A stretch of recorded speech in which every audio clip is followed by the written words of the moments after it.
The engine family powering the 2026 Mazda CX-5 has been cracking cylinder heads since 2019, generating class action lawsuits in the US and Canada, and Mazda's response was not a recall. It was a secret technical service bulletin telling dealers how to replace the engines without notifying owners. That engine, the Skyactiv G 2.5 litre, has been carried over, detuned, and dropped into the third generation CX-5. It is the only engine available in Australia. No turbo, no diesel, no hybrid. That won't arrive until late 2027 at the earliest, using a Mazda-designed system that has never been sold to a single customer anywhere. In the meantime, you're being asked to pay $40,000 to $55,000 before on-road costs for a vehicle that is less powerful than the one it replaces, uses 57% more fuel than the hybrid competition, and carries an engine whose predecessor is the subject of active litigation for a defect Mazda knew about and chose not to recall. Here are 8 reasons you should not buy a Mazda CX-5 in 2026 before you know exactly what you're signing up for. Starting from 8. All prices in Australian dollars. 8. The base model cost cutting. The entry-level 2026 Mazda CX-5 pure AWD starts at $39,990 plus on-road costs past $45,000 drive away. What you do not get, according to CarExpert's June 2026 review, no wireless phone charger, no proximity key, no front seat heating, and no rear air vents. In a family SUV sold in Australia, where summer backseat temperatures can cross 40 degrees before the front air conditioning reaches the second row. The steering wheel is synthetic, not leather. The door cards and lower dashboard are hard plastic, not textured to look premium, just hard plastic. A head-up display, previously available across much of the range, is now restricted to touring grade and above, a $47,490 proposition before on-road costs. Mazda's press materials describe the new CX-5 as delivering significantly more value. The specification sheet says otherwise.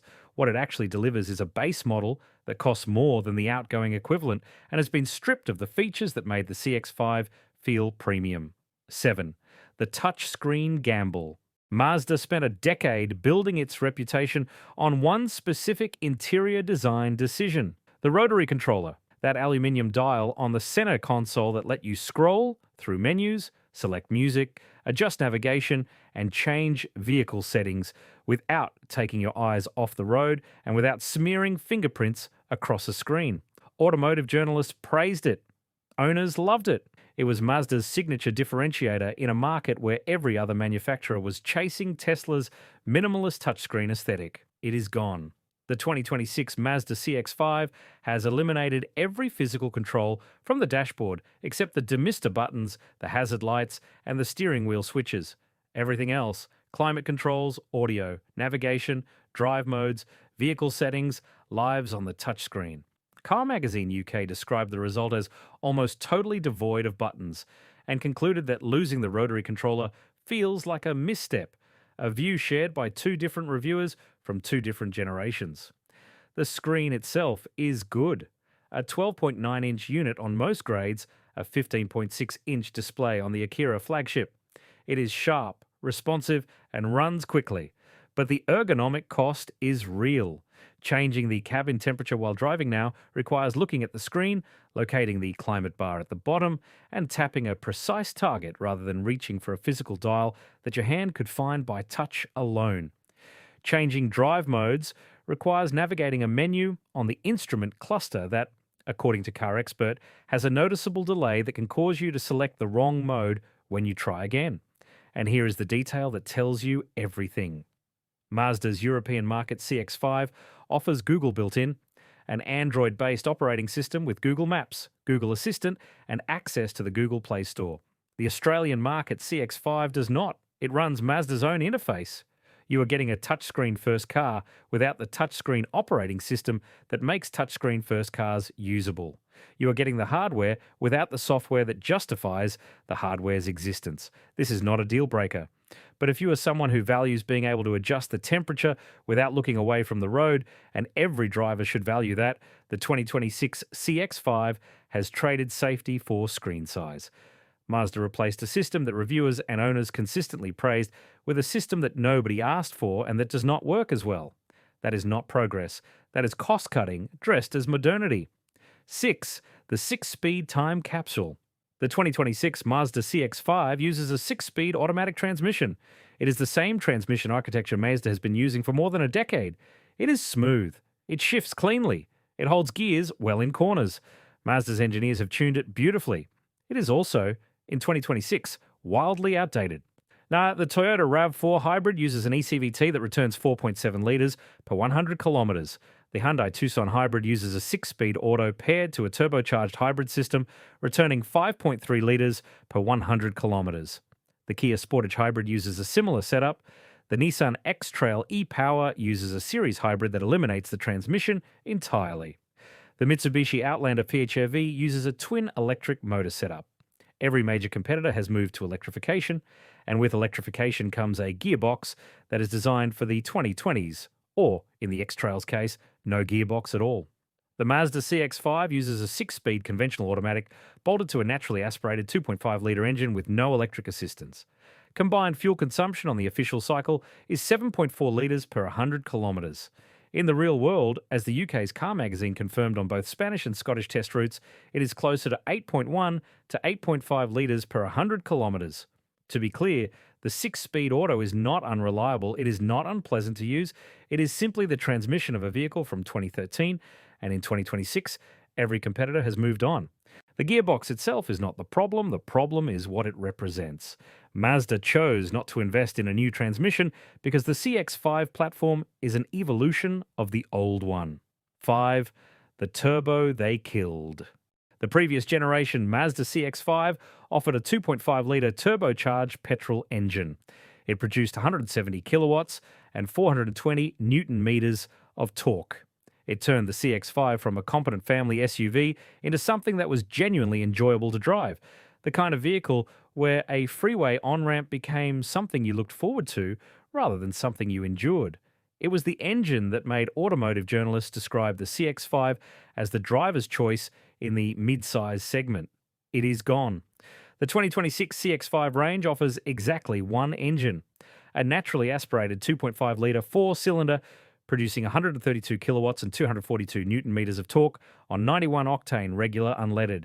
If you fill it with 95 octane premium, which costs roughly 15 to 20 cents more per litre, those numbers rise to 138 kilowatts and 257 newton meters. That is still 32 kilowatts and 163 newton meters less than the turbo engine Mazda chose to delete. Mazda has confirmed that a hybrid is coming, but it will not arrive before late 2027 at the earliest.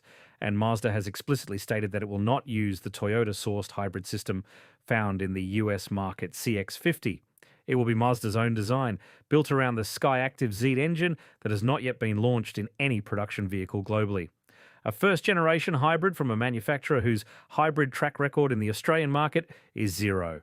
Before number 4, quick favour. If this is helping you make a $50,000 decision with your eyes open, tap like and subscribe. 4. More money. Less power. The 2025 CX-5 G25 produced 140 kilowatts and 252 newton meters. The 2026 CX-5 G25 produces 132 kilowatts and 242 newton meters. That is an 8 kilowatt and 10 newton meter reduction. In percentage terms, roughly a 6% power cut. At the same time, the vehicle got heavier. The 2026 CX-5 AWD weighs between 1,720 and 1,749 kilograms curb, up on the outgoing equivalent. It is also larger in every dimension, 115 millimeters longer, 15 millimeters wider, up to 20 millimeters taller, riding on a 115 millimeter longer wheelbase. Larger frontal area means more aerodynamic drag. More weight means more inertia to overcome. Standard all-wheel drive means more driveline friction. So the equation is this: less power, more weight, more drag, more friction. The result, according to UK testing by Car Magazine, is a 0 to 100 km per hour time of roughly 10.5 seconds in a family SUV priced from $40,000 to $55,000. In 2026, the outgoing model with the same engine was already not fast. The new model is slower. And it is not slower because Mazda made a mistake. It is slower because global emissions regulations forced Mazda to detune the engine, and Mazda chose not to offset the detune with electrification, unlike Toyota, unlike Hyundai, unlike Kia, unlike Nissan, unlike Mitsubishi. Every other manufacturer in this segment answered the emissions challenge with a hybrid. Mazda answered it by making the petrol engine weaker. Car Magazine's review described the engine as surprisingly busy at just 3,000 RPM and noted that the reviewers found themselves manually shifting up a ratio or two, simply to encourage an earlier upshift and calm the engine down. In a vehicle built around Mazda's Jinba Itai philosophy, the idea that car and driver should feel connected, the engine is the loudest, most strained component in the cabin. The connection Mazda is offering is the sound of a naturally aspirated four-cylinder working harder than it should because it has no electric motor to help it. 3.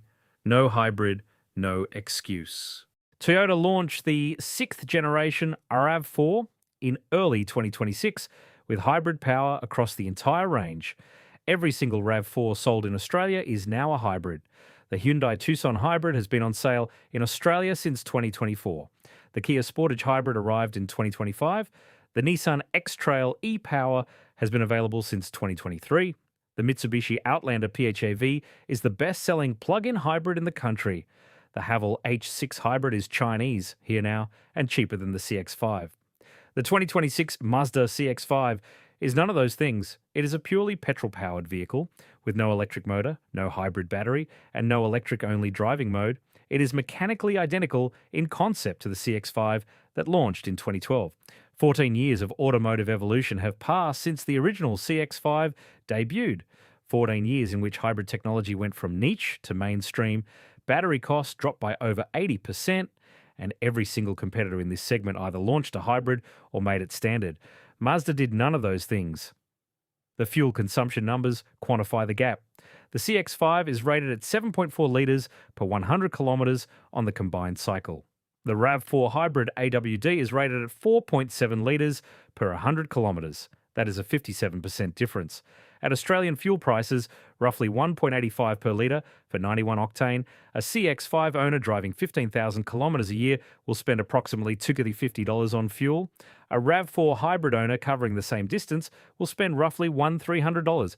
A $750 annual penalty every single year of ownership for choosing the Mazda over the Toyota over a 5-year ownership period. That is roughly $3,850 in additional fuel. Over 7 years, more than $5,000. The price gap between the CX-5 Pure and the RAV4 GX Hybrid, $39,990 versus $45,990 before on-roads, is $6,000. After 5 years of fuel, the RAV4 has almost entirely erased the premium through running costs alone. And that is before you factor in resale. The hybrid is coming. Mazda has confirmed it late 2027 at the earliest, using a first-generation Mazda design system that has never been sold to a single customer anywhere in the world. You're not being asked to wait for a proven hybrid. You're being asked to wait for an unproven one, and in the meantime, to buy a petrol-only vehicle whose value will drop the moment the hybrid is announced. 2. The Resale Cliff. A 2023 CX-5 G25 Touring AWD retailed for roughly $46,500 new. Today, examples with 40,000 to 60,000 kilometres are listed in the low 30,000s, roughly 30 to 35% depreciation in 3 years. That is worse than the equivalent RAV4, and the 2026 model is positioned to accelerate the trend. In 18 to 24 months, Mazda will launch the CX-5 Hybrid. When it does, every petrol CX-5 sold between now and then becomes the previous generation powertrain in a body that looks identical to the new hybrid. Used car buyers in 2028 will see 2 CX-5s at similar prices. One hybrid, one petrol. The hybrid will win. The petrol model will sit. And when vehicles sit, prices drop. The second factor, fuel economy. The CX-5 consumes 57% more fuel than a hybrid equivalent. As fuel prices rise, that penalty becomes a larger share of total ownership cost. Used car buyers factor it in. Dealers and fleet buyers absolutely factor it in. And it is the wholesale market trade-in values that sets the floor under every vehicle's resale. The 2026 CX-5 is not going to be worthless in 5 years, but it will almost certainly be worth less than a RAV4 hybrid or Tucson hybrid purchased for similar money today. 1. The engine lawsuit Mazda won't talk about. There are class action lawsuits, several of them. Between 2019 and 2024, Mazda sold CX-5s, CX-9s, and Mazda 6 sedans with a 2.5-litre turbo Sky Active G that, according to court documents and Mazda TSB 010223, could develop cylinder head cracks, allowing coolant to leak into the engine. The result: overheating, coolant loss, and in documented cases, engine seizure while the vehicle was in motion. One HTSA complaint documented a 2018 Mazda 6 that failed to move forward while on an elevated freeway overpass with no shoulder during rush hour. Another owner was quoted over $7,700 for the repair. Mazda refused coverage because the vehicle was outside warranty, despite the company having issued a TSB acknowledging the defect. That was the turbo engine. It is no longer sold in the CX-5. But separately, the naturally aspirated 2.5-litre, the one with cylinder deactivation, the direct predecessor to the engine in the 2026 CX-5, has generated its own class action for cracked cylinder heads, causing oil leaks. Repair cost, per owner reports, roughly $5,500. Mazda issued a TSB. It did not issue a recall. A TSB is a private communication between manufacturer and dealer network. It tells dealers how to fix a known problem. It does not tell owners the problem exists. Owners discover it when the leak appears, often after the warranty expires. The 2026 CX-5 carries an updated version of this engine.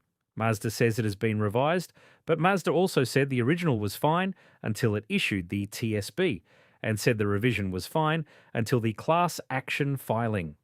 You are being asked to trust the third iteration of an engine family with a documented history of catastrophic failures Mazda chose not to recall.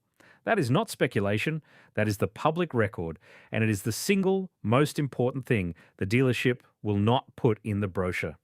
If you got something out of this, hit subscribe. Every week on Aussie CarExpert, we break down the cars the industry does not want you thinking too hard about. Drop a comment below. Do you think the CX-5 still earns its reputation without a turbo, without a hybrid, and with an engine family carrying this legal history? Or has Mazda been writing a reputation it stopped earning? I want to hear it.